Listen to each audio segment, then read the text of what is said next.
सभी साथियों को मेरा सादर जय भीम। एक बार फिर हम आपका स्वागत करते हैं अपने YouTube चैनल जिसका नाम है द कांशीराम ऑफिशियल। साथियों, आज का जो वीडियो है उसका मुख्य जो विषय है वह है एक अब तक जो हमारे साथियों के बीच में शायद ये विषय कभी चर्चा में नहीं आया है।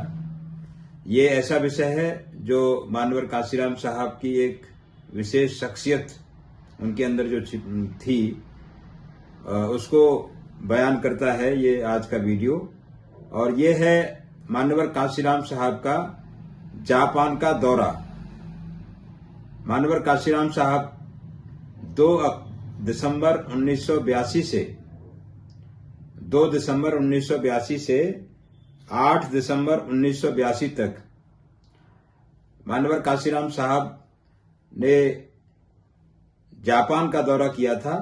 और ये रिपोर्ट जो छपी हुई है ये इसमें एक जो उन्होंने एक रिपोर्ट छापी है इंफॉर्मेशन के तरह से।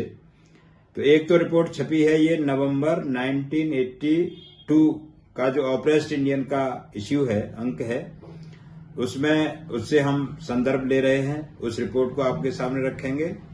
और दूसरा है ये 1 साल बाद अपना जो दौरा किया था मानवर कांशीराम साहब ने, वो द ऑपरेस्ट इंडियन का दिसंबर 1983 का अंक था। तो ये जो 2 इश्यू हैं द ऑपरेस्ट इंडियन के, इसके आधार पर आज का वीडियो हम आपके सामने रख रहे हैं। तो मैं आपके सामने जो विशेष बात रखने जा रहा हूं वो ये है कि मानवर कांशीराम साहब का जो एक आंदोलन चला रहे थे, तो उस आंदोलन को कई माध्यम से और विशेष रूप से द ऑपरेस्ट इंडियन के माध्यम से ये इस मैगजीन का प्रचार प्रसार विदेशों तक में भी था।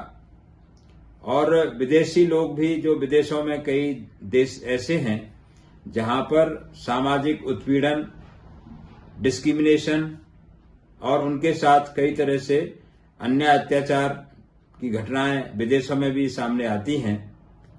तो इसी संबंध में कई देश थे, उन्होंने एक कॉन्फ्रेंस आयोजित करने का एक प्रोग्राम बनाया और वो प्रोग्राम रखा गया था जापान में। तो जापानी जो एक कौम है वहां पर, उसको कहते हैं ब्रोक्कोमैन। तो ब्रोक्कोमैन के साथ में भेदभाव होता है जापान में, चाहे साउथ अफ्रीका है या दूसरे जो पाकिस्तान है या बांग्लादेश है, और कई देशों में सामाजिक उत्पीड़न होता है और भी कुछ देश इसमें जो शामिल हुए थे। तो उनका जो उत्पीड़न होता है तो उन्होंने एक इंटरनेशनल फोरम बनाने के लिए कार्य किया। तो इसी परिप्रेक्ष्य में जापान ने ये जिम्मा लिया। जापान देश ने अपने देश में first anti discriminatory conference, international anti discriminatory conference Japan के ओसाका में आयोजित करने का, वहां का एक जो ऑर्गेनाइजेशन था, उस ऑर्गेनाइजेशन का नाम है, ये से मैं आपको पढ़ के बताना चाहता हूं, ब्रोक्कोमैन लिबरेशन लीग। ब्रोक्कोमैन लिबरेशन लीग नाम का जो संगठन उस समय जापान में कार्य कर रहा था, जो वहां के लोगों के साथ जो डिस्क्रिमिनेशन होता है उससे फाइट करने के लिए, उसको दूर करने के लिए ये कार्य कर रहा था संगठन। तो उस संगठन की देखरेख में ये इंटरनेशनल कॉन्फ्रेंस ओसाका में आयोजित की गई थी। मैं आपको कुछ जरूर ये बात बताना चाहूंगा जो लिखा हुआ है मैगजीन में। The first international conference against discrimination is being organised in Osaka, Japan from December 2 to 8 December 1982 under the auspices of Brocco Liberation League, the organization which has been working for the complete abolition of discrimination against Brocco since the foundation on 3rd March 1922। ये बहुत पुराना संगठन वहां पर लड़ाई लड़ रहा था। तो इस संगठन के जरिए ये वहां पर कार्यक्रम आयोजित किया गया था। इसमें एक और विशेष बात की तरफ मैं आपका ध्यान आकर्षित करना चाहूंगा, जिसमें ब्रुक्कोमैन क्योंकि वहां का ऑर्गेनाइजेशन था, उसके बारे में मान्यवर काशीराम साहब लिखते हैं, the Buraku liberation league is a non government organisation यानी NGO and its largest group comprising for Burakumin's rights with branches in 2000 communities and over 2 lakh members. The league is actively engaged in denunciation campaigns against human rights violation, raising the standard of living in the Buraco and participating in the joint struggle to abolish discrimination and militarism throughout the world. यानी इस संगठन के जो उद्देश्य है वो पूरे दुनिया में जहां जहां भी डिस्क्रिमिनेशन होता है उनसे भी लाइजन करके जो मानवाधिकार हैं उनके लिए संघर्ष करना और समाज को भेदभाव से मुक्ति दिलाने के लिए ये अंतर्राष्ट्रीय स्तर पर भी इसकी अपनी साख इन्होंने बना ली थी। तो इसीलिए ये काफी खास इस तरह का सम्मेलन होने जा रहा था। तो इसमें मान्यवर काशीराम साहब को ही क्यों बुलाया गया था, इसके बारे में मैं कुछ जरूर बात बताना चाहूंगा। मान्यवर इसमें जो रिपोर्ट छपी है ये दिसंबर 1983 के ऑपरेशन इंडियन में छपी है, क्योंकि उस समय जब मान्यवर काशीराम साहब संघर्ष कर रहे थे तो दूसरे भी जो लोग अपने आप को जो अम्बेडकरवादी कहते थे वो भी ये दावा करते थे कि हम सामाजिक भेदभाव के खिलाफ लड़ाई लड़ रहे हैं। लेकिन जब मान्यवर काशीराम साहब को इनवाइट किया गया तो ये दूसरे संगठनों को बहुत खराब लगा और उन्होंने इसको इस तरह से प्रचारित किया कि भाई काशीराम कुछ भी नहीं है, काशीराम का संगठन कुछ भी नहीं है, ये तो केवल दिखावा करते हैं, असली संगठन तो हमारा है। और वो कौन लोग थे, इसमें दिसंबर 1983 की जो रिपोर्ट है वो लोग थे जिन्होंने वहां के जो ब्रुक्कोमैन को ये पत्र भी लिखा कि आप काशीराम को इस कार्यक्रम में न बुलाएं। तो काशीराम जी इस बारे में लिखते हैं कि मैं तो खुद ही नहीं जाना चाहता, मेरे पास तो यही इतना काम है कि मैं इस सम्मेलन से दूर रहना चाहता था। लेकिन उनकी जिद थी, ब्रुक्कोमैन की ये जिद थी कि नहीं, इसमें काशीराम जी को ही आना चाहिए और अगर काशीराम नहीं आना चाहते तो बामसेफ के ही लोगों को हम बुलाएंगे, बामसेफ में अपना किसी प्रतिनिधि को वो भेज दें। लेकिन उन्होंने बामसेफ क्योंकि इतना एस्टैब्लिश कर दिया था मान्यवर काशीराम साहब ने कि इसकी जो साख है, क्रेडिबिलिटी है, ये न केवल देश में बल्कि विदेशों तक में ये एस्टैब्लिश हो चुकी थी कि असली लड़ाई, सामाजिक संघर्ष जो हो रहा है वो मान्यवर काशीराम साहब के नेतृत्व में बामसेफ के जरिए ही ये संघर्ष इंडिया में चलाया जा रहा है। बाकी दूसरा कोई ऑर्गेनाइजेशन नहीं है जो इस संघर्ष को कर रहा हो ठीक प्रकार से। तो इसलिए उनको मुंह की खानी पड़ी जो ऐसे लोग थे जो काशीराम साहब के विरोधी थे। जब क्योंकि उन लोगों, वो जानकार थे, होशियार थे, उन्होंने इंडिया में पता लगाया पूरी तरीके से कि भाई ये संगठन कौन वास्तव में काम कर रहा है। तो ये जो मान्यवर काशीराम साहब वहां पर गए, आखिरकार उनका कार्यक्रम हुआ 2 दिसंबर से लेकर के 8 दिसंबर तक उनकी कॉन्फ्रेंस हुई और इसमें जो रिपोर्ट जो लिखी हुई है इसमें काफी बड़ी चर्चा हुई। मान्यवर काशीराम साहब को बहुत ही सीरियसली सुना गया और वो एक जगह लिखते हैं मान्यवर काशीराम साहब के बहुत सारे लोग जो है अंतर्राष्ट्रीय बुलावे के लिए पीछे रहते हैं कि कोई अंतर्राष्ट्रीय संगठन उनको बुलाए। लेकिन वो इसलिए एक बात उन्होंने बहुत खास लिखी है, इसमें मैं शेयर करना चाहूंगा कि भारत में उनके लिए कोई काम नहीं होता है। जो लोग इस फिराक में रहते हैं, कुछ जो संगठन चलाते हैं, तो ये देखते हैं कि कोई विदेशी हमको बुला लेगा तो हमारी साख बढ़ जाएगी तो वो उनके ऐसे लोग हैं वो जिनको भारत में करने के लिए कोई काम नहीं होता है। भारत में उनका काम येन केन प्रकारेण बाई हुक और बाई क्रुक अंतर्राष्ट्रीय बुलावा प्राप्त करना, उसके बाद उसके ऊपर एक छोटी सी किताब छापना, इसके बाद भारत में कहीं स्वागत समारोह की व्यवस्था कराकर उसमें अपनी अंतर्राष्ट्रीय भूमिका पर भाषण देना तथा अपने लक्ष्य वाले लोगों को छोटी किताबें बेचना। यानी इस तरह का बिल्कुल अम्बेडकरवाद के एक तरीके से उन्होंने एक बेचने का काम वो करते थे कि भाई मेरा भाषण हो, मुझे लोग जाने। वास्तव में समाज से उनका कोई लेना देना नहीं होता था। तो ऐसे लोग जो है, ऐसे लोगों से हमारा समाज जूझ रहा था। और दूसरी तरफ मानवर कांशीराम साहब थे जो वास्तव में इस समाज की लड़ाई लड़ रहे थे। उनको कोई इसकी बहुत ख्वाहिश नहीं थी कि मुझे ही जाना चाहिए, लेकिन क्योंकि वहां के लोगों ने जिद की, इसलिए मानवर कांशीराम साहब जापान के लिए गए थे। दूसरी बात आगे लिखते हैं कि जापानी बुलावे को स्वीकार करने के बाद ऐसे लोगों को जो कष्ट हुआ, जो ऐसे अंतर्राष्ट्रीय बुलावों के पीछे भागते हैं, और उन्होंने निमंत्रण प्राप्त करने की कोशिश की लेकिन वे असफल हुए। तो असफल होने के बाद उन्होंने मेरे विरुद्ध लिखना शुरू कर दिया। सरकार के चमचे होने के कारण उन्होंने मेरे विरुद्ध कुछ पुलिस केस बनाने के प्रयास भी किए। मैं कहना चाहता हूं कि उन्होंने कांशीराम साहब को रोकने के लिए, देखिए कितना विरोध होता था।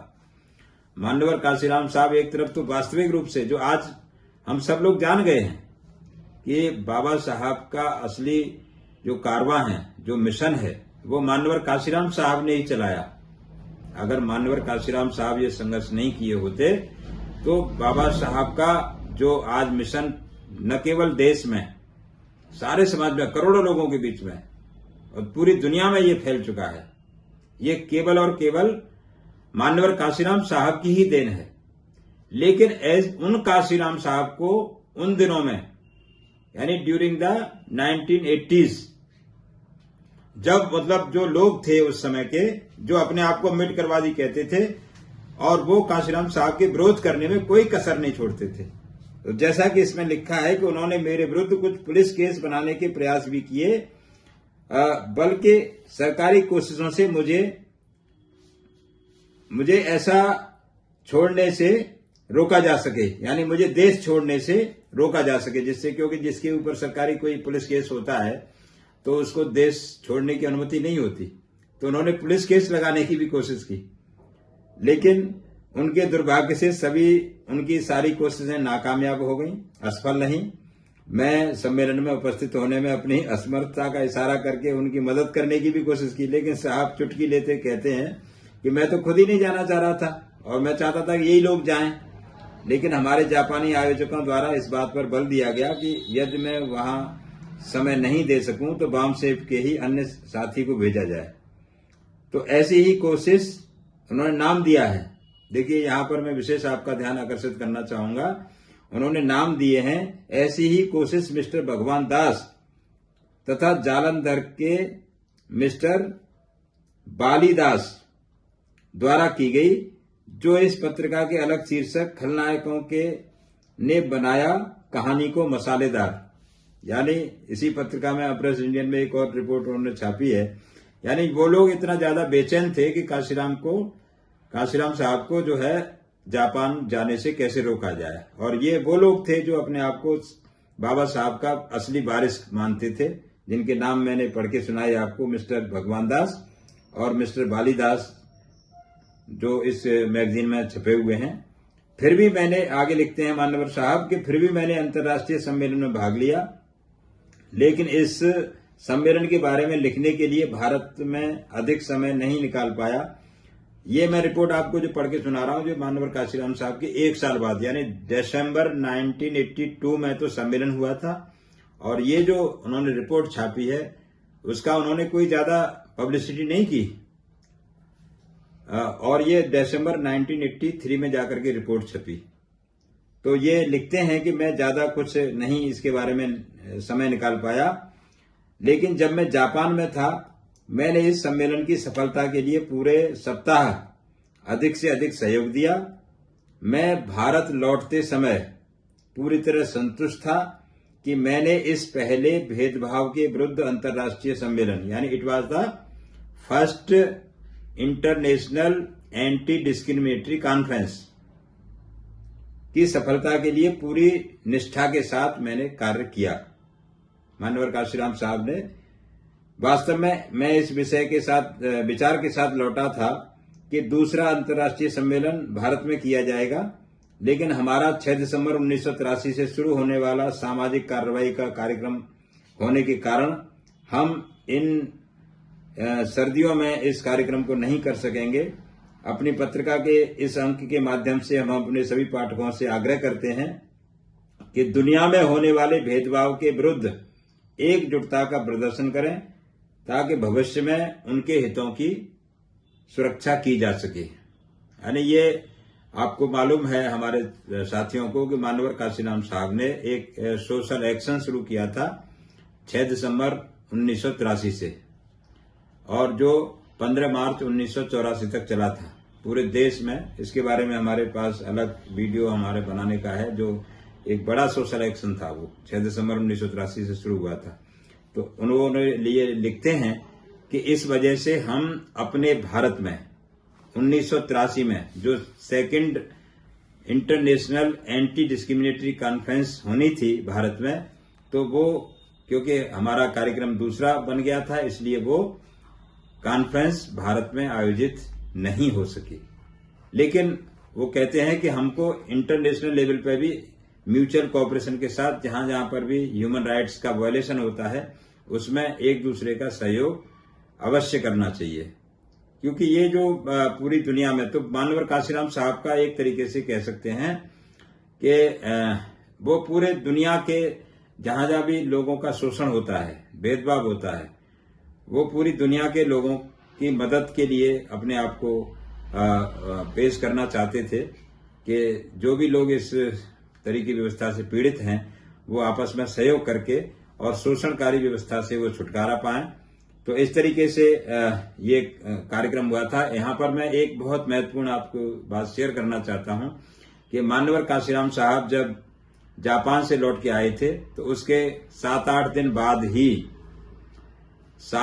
बाद ही मुझे, हमरे 1-2 साथी और थे अलीगढ़ से, मैं मानवर काशीराम साहब से व्यक्तिगत रूप से हमारी मुलाकात हुई। 3-4 लोग थे हम। तो मानवर काशीराम साहब ने अपने जापान दौरे के बारे में बहुत खुशी से हमको बताया था कि भाई देखो ये मुझे उन्होंने मोमेंटो भेंट किया है। एक मोमेंटो था मानवर काशीराम साहब के पास उस समय, क्योंकि मोबाइल वगैरह का जमाना तो छोड़ो, टेलीफोन भी आसानी से उपलब्ध नहीं था, लैंडलाइन, तो फोटो वगैरह तो नहीं कुछ हो सका। लेकिन मानवर काशीराम साहब ने दिखाया था वो एक लगभग 2x3 का एक, जिसमें जापानी भाषा लिखी हुई थी, एक मोमेंटो उनको पे दिया गया था मानवर काशीराम साहब को।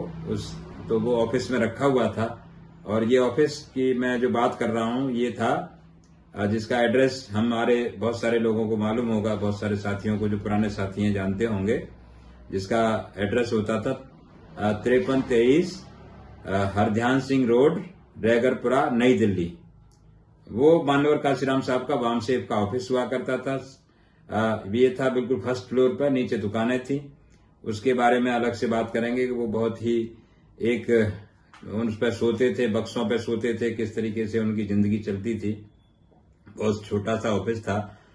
तो उसमें मुझे जो है सौभाग्य प्राप्त हुआ मानवर काशीराम साहब से रूबरू होने का, और इस संबंध में भी बातचीत मानवर साहब के द्वारा बताई गई थी कि बहुत शानदार तरीके से जापानी लोगों ने उनका स्वागत किया, उनकी बात को सुना। तो हमें भी इस तरह का एक बहुत ही एक विलक्षण अवसर मुझे भी प्राप्त हुआ कि मानवर काशीराम साहब से उस समय भेंट हुई जब वो जापान का दौरा समाप्त करके लौटे थे। उसके केवल 7-8 दिन बाद ही मानवर काशीराम साहब के साथ मुलाकात करने का, अपने और 2-3-4 साथी थे अलीगढ़ से, उनके साथ मिलने का मुझे अवसर प्राप्त हुआ था।